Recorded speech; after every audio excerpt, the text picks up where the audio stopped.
everyone, welcome to Creating with Cassie. I'm so excited for you to join me today. Today I am showing you a teeny little bit of a awesome embroidery skill. So I'm going to show you how to clear blue tile. Clear blue tile is an amazing program that Kimberbell made, and it has these really great tiles and embroidery files that go together so that you can quilt on your embroidery machine. Isn't that amazing? And with Perfectly Pieced from Me Time, there are embroidery files that are made to work with the clear blue tiles every single month in your subscription. Isn't that cool? So you are getting tons and tons of quilting designs every month, and I haven't showed you how to use those yet. Well, today's the day. I'm going to show you how to clear blue tiles so that you can use it in your future projects.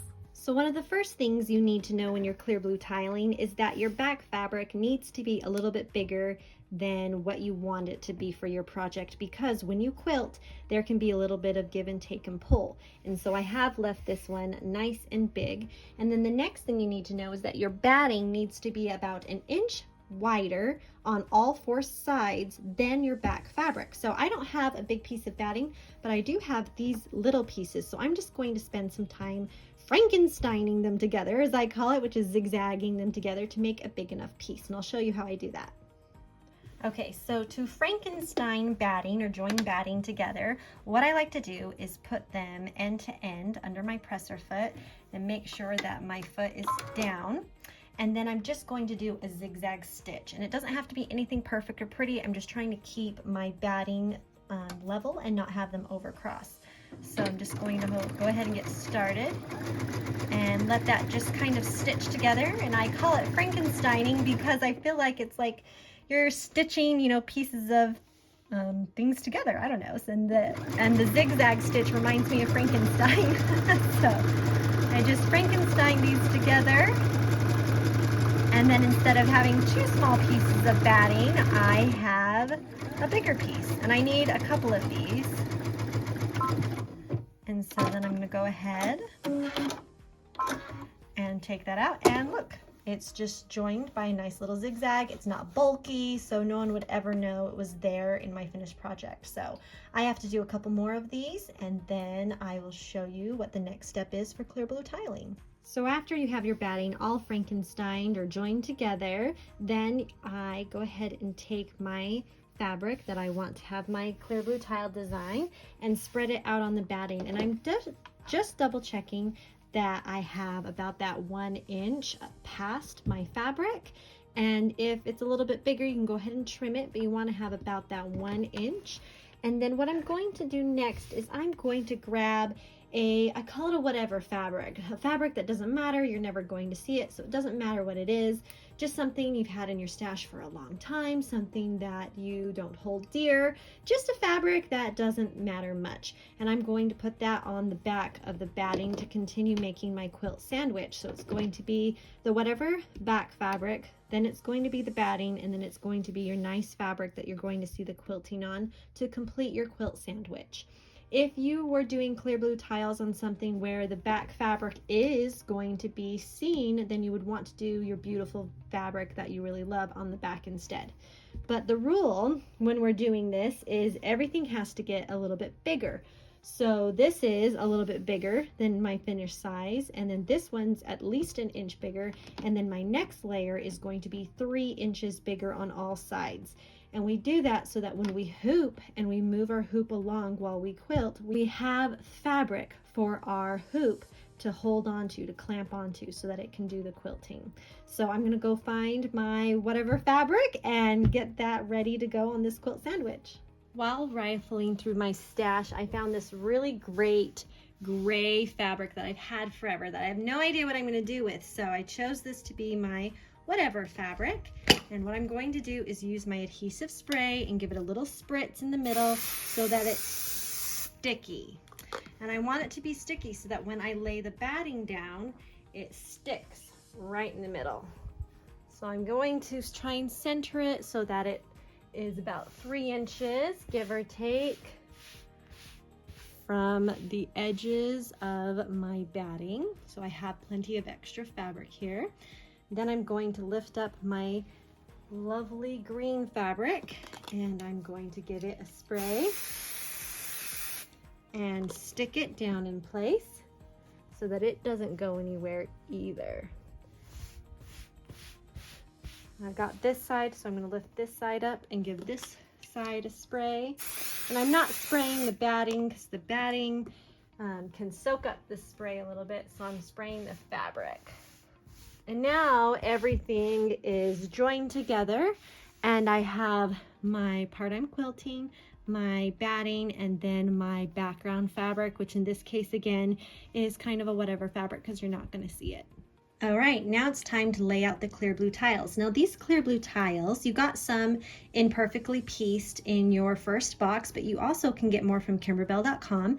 They are made to match the quilting files exactly. So you get 22 sizes because these come in different sizes. So I have a 6x10 and I have a 6x8. And I'm using those because I have a 7x12 hoop, so I know that these will fit in that hoop.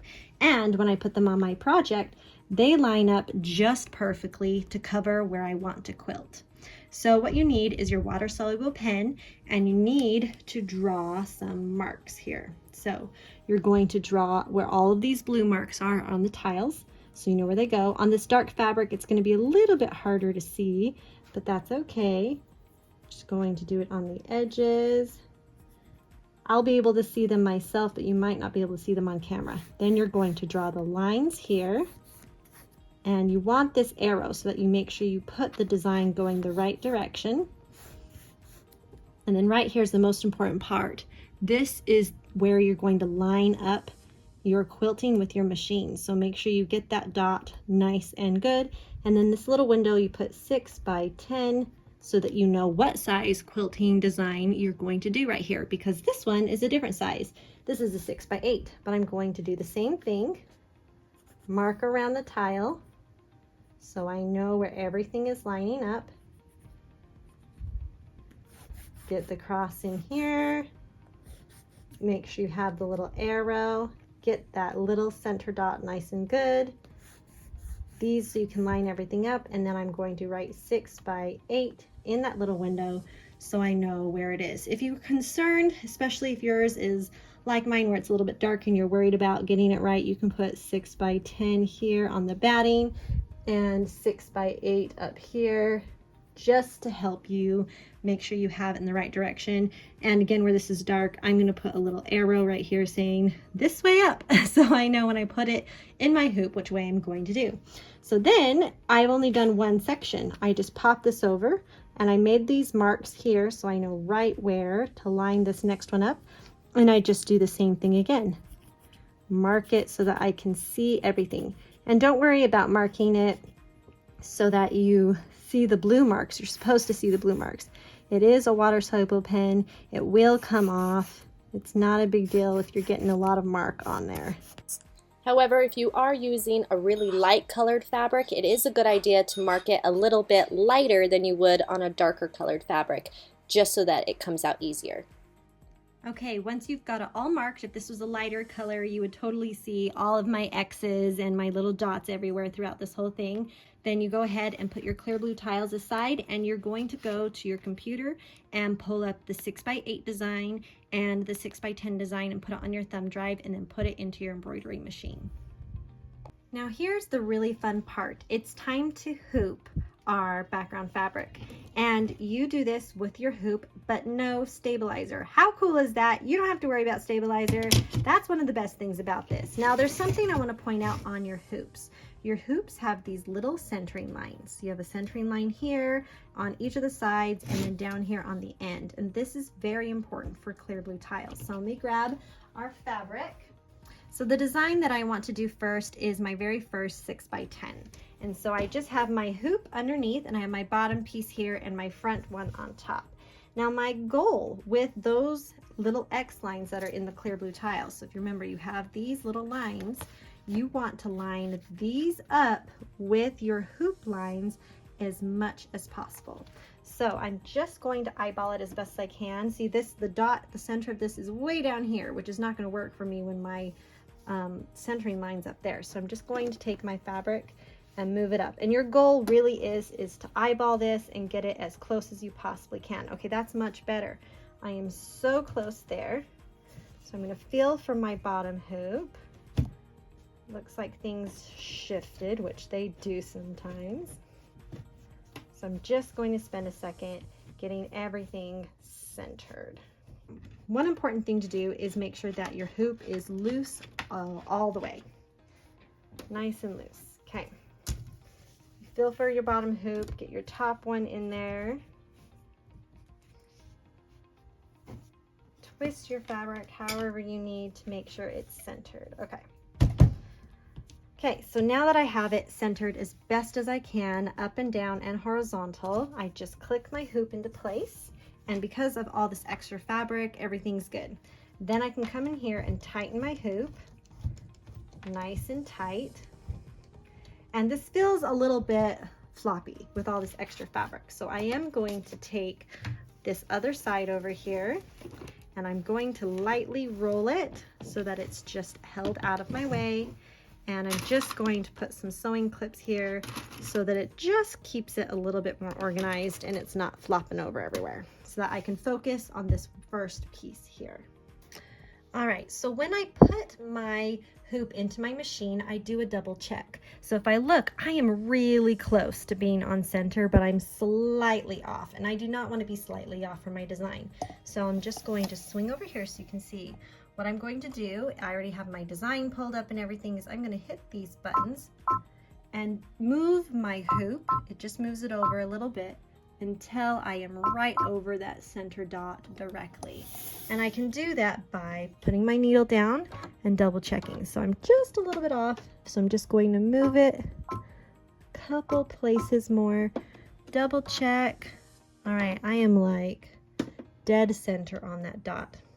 Okay, so what I've done is I've chosen an embroidery thread color. You can choose one to pop, you can choose one to blend in, doesn't much matter. I chose one to blend in because I really like the little branches on this background fabric. So I chose Glide Basil, and then I can go ahead, lower my presser foot, and it's just going to stitch that beautiful design. And it's starting up in an upper corner, which is just fine. It is programmed to start where it needs to after you have centered it up on your design. And it's just gonna go ahead and stitch. Isn't this cool? So I'm just gonna let it stitch and then I'll show you what we do next. Okay, after your amazing embroidery machine has taken care of all the quilting in this section, you can see it here, and I'll turn it over so you can see it on the back. Look at that. Isn't that gorgeous? Oh, it's so pretty. You can flip it back over, and we're just going to loosen the hoop. Now, this is the fun part, is we took care of all of the marking and figuring out already. So all we have to do is bump our hoop over, and then we're ready to quilt. And so it goes super fast, which is the magic of Clear Blue Tiles. Kimberbell is amazing coming up with this design and making it easy for us to quilt things if we want to at home on our embroidery machine. So I'm just removing the sewing clips, and I'm just going to keep the hoop that's underneath under, and I'm going to bump this over to the next section. So what I'm looking at is this next 6x10. So right here's our next 6x10, and I'm going to fill where my hoop is underneath, and I can tell I'm definitely off center. So I'm going to try and center the bottom hoop as best I can, and then I'm going to pull the top hoop up and have it help me. So I'm just going to show myself kind of where I am, totally off, no big deal. Just scooch your fabric around so that we can get a better fit. Oh, I'm so close. So I'm just going to move that over a smidge. And then where you have it, where you want it, again, as close to center as possible, go ahead and push the top hoop in. Again, no stabilizer, just tighten your hoop back up. And then we're ready to put it back into our machine. How about that? Pretty simple. So again, I'm just going to roll some of this excess and clip it in place so it's just not getting in the way. And then I get to go ahead and quilt the next part. Okay, so here's one big thing to remember is I did move where my needle was hanging out when I was trying to center the last hoop. So what I need to do is press this center button right here, and it is going to re-center my project. So it moved it back, which actually put it closer to where I had it. So I did a good job hooping, and I just need to tap it over a little bit to make sure it's right over that dot. I was so close. Okay, that's right where I want it. And then again, all I have to do is push go. And my amazing machine will take care of the rest. So cool.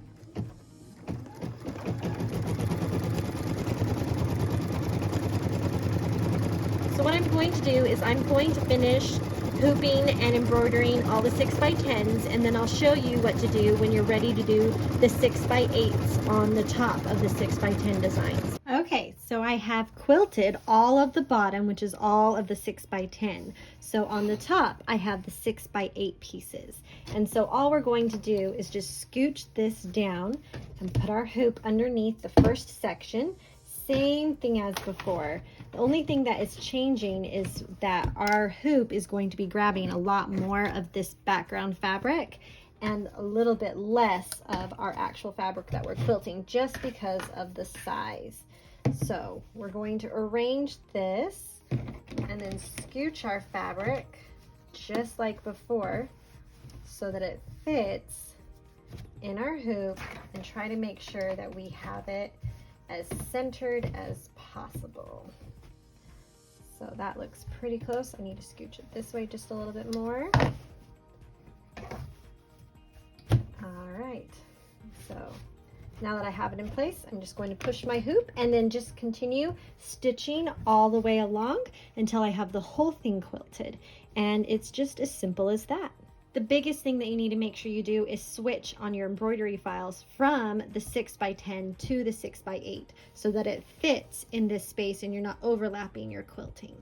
One thing I did want to show you that I didn't show you when I was stitching is you can do skinnier, different sizes of clear blue tiles when you get to the end, but I didn't. I just let mine go off, and you can either have it go off onto your batting, or you can do a different size on the end so it just ends really nicely right there. Either way is fine, it's all good. But now that I have this all finished, and I did tape this because I knew it was going to stitch over, it just kind of depends on how that is looking, whether or not you need to tape that. I can now take my hoop out of the way and put it to the side, and this is all, it's all quilted, the whole thing. Isn't that cool? And so it has everything quilted, it's all ready to go, and it's just beautiful. You can't see it super good here, but you can on the back see that beautiful design. So what we're going to do now is I'm just going to cut it out right against the edge of the fabric to get rid of all this excess. So I'm just going to trim this all up really quick, and it's going to be hard to see in the camera, so I'll come back when it's all trimmed.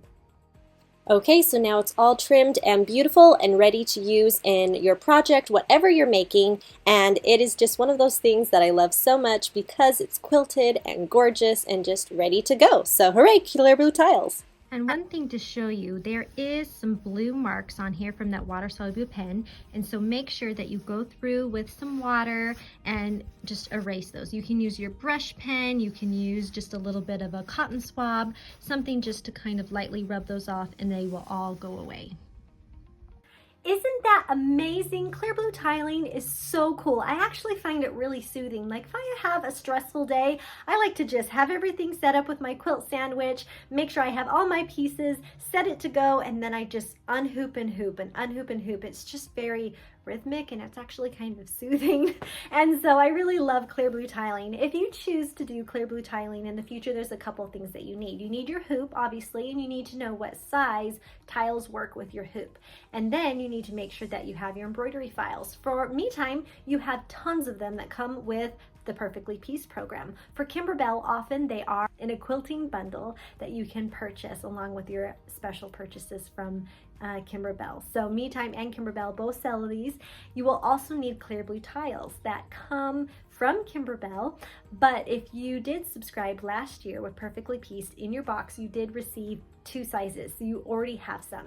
And then you just need your water-soluble pen, your clear blue tile, your hoop, no stabilizer. Isn't that the coolest thing ever? And then just go for it. I know you can do it. It's so much fun. Thank you so much for watching today, and I wish you the best of luck. Make something beautiful. We'll see ya.